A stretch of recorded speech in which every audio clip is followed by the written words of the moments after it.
दोस्तों, जैसा कि अमेरिका ने रूस से तेल खरीदने के लिए भारत को 30 दिन की अनुमति दिया था, लेकिन सबसे चौंकाने वाली बात यह है कि भारत में रूसी तेल जिस प्रकार से बिक रहे हैं, उनकी कीमतें आसमान छू रही हैं।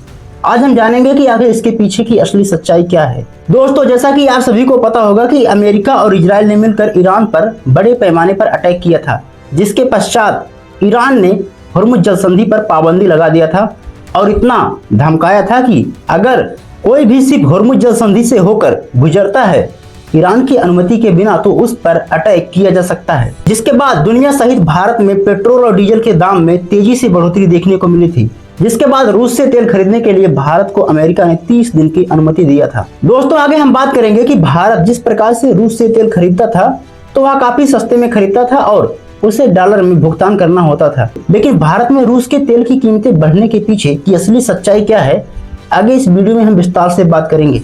लेकिन आइए सबसे पहले देख लेते हैं कि भारत रूस से तेल खरीदना क्यों बंद किया था। दोस्तों, जैसा कि 2022 में रूस और यूक्रेन के बीच एक युद्ध हो जाता है और अमेरिका कई देशों पर प्रतिबंध लागू कर देता है कि अगर कोई भी देश रूस से तेल खरीदता है तो उस पर हम टैरिफ ठोक देंगे। जिसके बाद से यह प्रतिबंध भारत पर भी लागू कर दिया गया था और आपको पता भी होगा कि किस प्रकार से अमेरिका भारत पर 25% का टैरिफ लगाया था और बार बार इसे बढ़ाने की धमकी तक दे डाला था। जिसके बाद से अमेरिका के राष्ट्रपति डोनाल्ड ट्रंप और भारत के प्रधानमंत्री नरेंद्र मोदी के बीच एक बहुत ही बड़ी डील पर सिग्नेचर हुआ था, जिसमें यह सहमति बनी थी कि भारत अब रूस से तेल खरीदना पूरी तरीके से कम कर पूरी तरीके से बंद कर देगा। लेकिन इससे भी बड़ी चौंकाने वाली बात यह है कि आखिर अमेरिका ने क्यों भारत को रूस से तेल खरीदने के लिए 30 दिन की अनुमति क्यों दिया था, जबकि अमेरिका बार बार भारत पर यह दबाव बनाता था कि आप रूस से तेल खरीदना बंद कर दीजिए। दोस्तों, जैसा कि आप सभी को पता होगा कि भारत अपनी तेल जरूरतों का कुल 85 से 90% हिस्सा विदेशों से आयात करता है। इतना ही नहीं, 2025 में भारत ने 36% का तेल रूस से खरीदा था। इतना ही नहीं, यह आंकड़ा बढ़कर एक दिन में 1.5 मिलियन बैरल तेल हो गया है। कहने का मतलब यह है कि भारत रूस से एक दिन में लगभग 1.5 मिलियन बैरल तेल खरीदता है।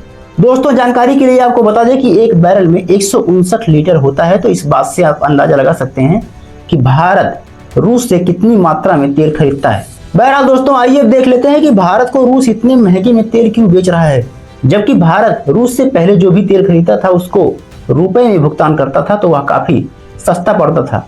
लेकिन आइए जानते हैं कि आखिर इसके पीछे की असली सच्चाई क्या है। दोस्तों, जैसा कि रूस भारत को बहुत ही ज्यादा डिस्काउंट देता था तेल खरीदने में, लेकिन हाल के दिनों में जिस प्रकार से हुर्मुज़ जल संधि को लेकर क्राइसिस देखने को मिल रहा है, तो ऐसे में तेल के दाम में ऑटोमेटिक बढ़ोतरी देखने को मिल रही है, क्योंकि आवागमन यानी कि परिवहन यानी कि ट्रांसपोर्टेशन बहुत ही तेजी से बढ़ रहा है, जिसके कारण महंगाई बढ़ने की वजह से ऑटोमेटिक तेल महंगा बेचना रूस की मजबूरी बनता जा रहा है। इसके अलावा हमने पहले ही बात किया था कि भारत अपनी तेल जरूरतों का कुल लगभग 50% से ज्यादा का हिस्सा हुर्मुज़ जल संधि से होकर करता है। इसके अलावा दुनिया में कुल तेल व्यापार का 20% हिस्सा हुर्मुज़ जल संधि से होता है। लेकिन ईरान के नए सुप्रीम लीडर ने जिस प्रकार से हुर्मुज़ जल संधि को लेकर अपनी आपत्ति जताई थी कि अगर कोई भी देश यहाँ से होकर माल की आवाजाही करता है तो उसकी शिप को हम टारगेट करेंगे। इतना ही नहीं, उस शिप को उड़ाया भी जा सकता है मिसाइल से। बहरहाल दोस्तों, आइए बात करते हैं कि आखिर पुतिन की असली कमाई क्या है।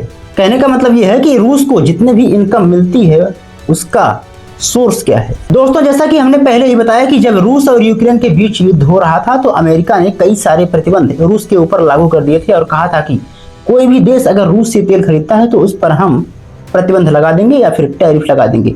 लेकिन भारत ने अमेरिका की कोई भी बात नहीं मानी थी और यूक्रेन और रूस के बीच युद्ध होते हुए भी भारत ने 168 अरब बैरल का तेल रूस से खरीद रखा था।